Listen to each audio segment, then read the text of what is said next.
Hi kids, how are you all.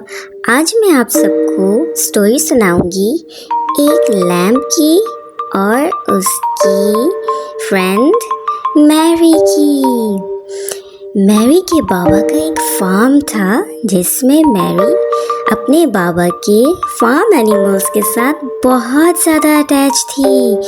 उसमें एक lamp थी जो कि मैरी को बहुत पसंद थी। मैरी की सबसे फेवरेट थी लैम्प। वाइट कलर था उसका, बहुत ही प्यारी थी वो और मैरी से बहुत प्यार करती थी। मैरी उसे अपने साथ घुमाने लेके जाती, रोज़ाना उसे वॉश करती और उसका बहुत ख्याल रखती। एक दिन मैरी अपनी पेट को बाजार लेके गई ताकि वो उसे अच्छी वाली कैरेट्स खिलाए और लीव्स लेके दे। मैरी ने सोचा आज मैं अपनी लैम्प को अपने साथ स्कूल ले जाती हूँ, लेकिन स्कूल में तो एनिमल्स अलाउ ही नहीं थे। फिर भी वो उसे स्कूल ले गई। सब बच्चों ने लैम्प के साथ खूब खेला। सारे बच्चे उससे बहुत प्यार करने लगे।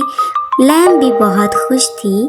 टीचर ने कहा स्कूल में एनिमल्स अलाउ नहीं हैं, तो प्लीज़ मैरी अपनी लैम्प को बाहर ले जाओ ताकि वो बाहर आपका वेट करे। लेकिन लैम्प से वेट नहीं हो रहा था क्योंकि लैम्प मैरी से बहुत प्यार करती थी। लैम्प और एनिमल्स स्कूल में अलाउड नहीं है। बच्चों ने पूछा मैरी से लैम्प इतना प्यार क्यों करती है। टीचर ने कहा क्योंकि मैरी लैम्प से बहुत प्यार करती है, इसीलिए। तो आज आपने क्या सीखा? अपने पेट से प्यार करना चाहिए और उनका ख्याल रखना चाहिए।